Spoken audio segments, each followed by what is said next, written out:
আসসালামু আলাইকুম রহমতুল্লাহ। প্রিয় ভাই ও বোনেরা, তোমরা সবাই কেমন আছো? আশা করি সবাই অনেক ভালো আছো। তো আজকে আমি তোমাদেরকে জানাবো পিত্তথলিতে পাথর বা গলব্লাডার স্টোন কেন হয়, এর লক্ষণ প্রতিকার সম্পর্কে এবং কারা এই পিত্তথলিতে পাথর বা গলব্লাডার স্টোনের ঝুঁকিতে বেশি রয়েছে। তো সবাই ভিডিওটি শেষ পর্যন্ত দেখবে এবং যারা আমার চ্যানেলটির নতুন সদস্য অবশ্যই চ্যানেলটিকে একটা সাবস্ক্রাইব করে দিবে। ভালো লাগলে লাইক ও কমেন্ট করে পাশে থাকবে। তো চলো শুরু করা যাক। পিত্তথলিতে পাথর বা গলব্লাডার স্টোন খুবই পরিচিত একটা সমস্যা, কিন্তু অনেকে এই স্বাস্থ্য সমস্যাকে অবহেলা করেন। যকৃৎ থেকে নিঃসৃত পিত্তরস চর্বি হজমে সাহায্য করে। এই পিত্তরস সংরক্ষণে কাজ করে একটি ছোট থলি, যার নাম হচ্ছে পিত্তথলি বা আমরা যেটাকে গলব্লাডার বলে থাকি। কোনো কারণে যদি পিত্তরসের উপাদান ভারসাম্য হারায়, তখন পিত্তথলিতে পাথরের সৃষ্টি হয়। এখন আসি এর লক্ষণ সম্পর্কে। পিত্তথলিতে পাথরকে নীরব রোগও বলা হয়ে থাকে। প্রাথমিক অবস্থায় এর তেমন কোনো উপসর্গ দেখা যায় না। অধিকাংশ মানুষ জানতেই পারে না যে তার পিত্তথলিতে পাথর রয়েছে।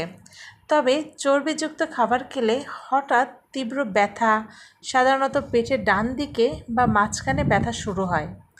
একই সঙ্গে হতে পারে বমি, জ্বর, হজমের সমস্যা বা চামড়ার ভিতরে হলদে ভাব। এমন ব্যথা হলে অনেকে সাধারণত তা গ্যাস্ট্রিকের সমস্যা বলে মনে করে এটাকে অবহেলা করে ফেলে। এই কারণে রোগটি শনাক্ত হতে দেরি হয়ে যায়। পিত্তথলির পাথর প্রতিরোধের জন্য স্বাস্থ্যকর জীবনধারা মেনে চলা খুবই জরুরি। যেমন নিয়মিত হাঁটতে পারেন, চর্বি জাতীয় খাবারগুলো এড়িয়ে চলতে হবে, ওজনকে নিয়ন্ত্রণ রাখতে হবে এবং পর্যাপ্ত পরিমাণে পানি খেতে হবে।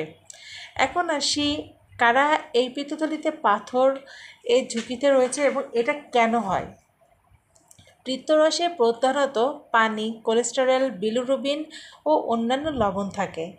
যখন কোলেস্টেরল বা বিলিরুবিনের পরিমাণ বেড়ে যায় অথবা পিত্তথলি সঠিকভাবে খালি না হয়, তখন পিত্তরস ঘন হয়ে জমাট বাঁধতে শুরু করে এবং যখন এটা জমা বাঁধতে শুরু করে তখন এটা থেকে সৃষ্টি হয় পাথর বা স্টোন।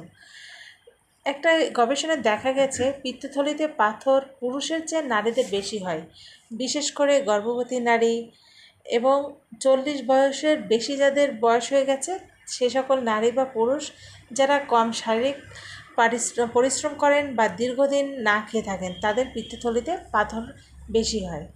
তো এরকম যদি কোনো সমস্যা বা এরকম যদি কোনো লক্ষণ আপনার থেকে থাকে, অবশ্যই আপনাকে একটা দ্রুত হসপিটালে যেয়ে আপনাকে একটা ডক্টর দেখা নিতে হবে।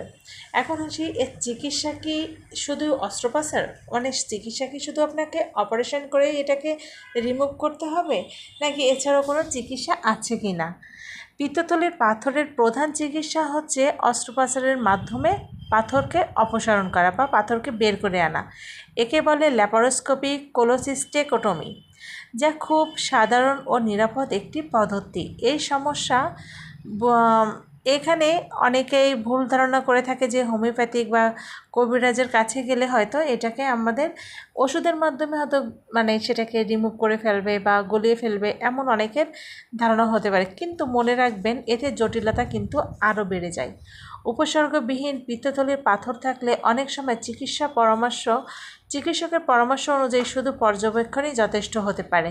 তাই আপনাদের যখনই এরকম লক্ষণগুলো থাকবে, তখনই আপনারা কোনো হোমিওপ্যাথিক বা কবিরাজের কাছে না গিয়ে সরাসরি একটা ভালো ডক্টরের কাছে চলে যাবেন।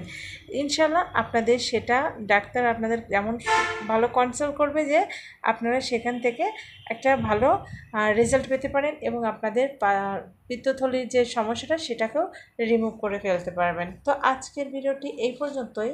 ভালো লাগলে অবশ্যই একটা লাইক করবেন, সাবস্ক্রাইব করবেন, কমেন্ট করে পাশে থাকবেন। আসসালামু আলাইকুম ওয়া রাহমাতুল্লাহি ওয়া বারাকাতুহু।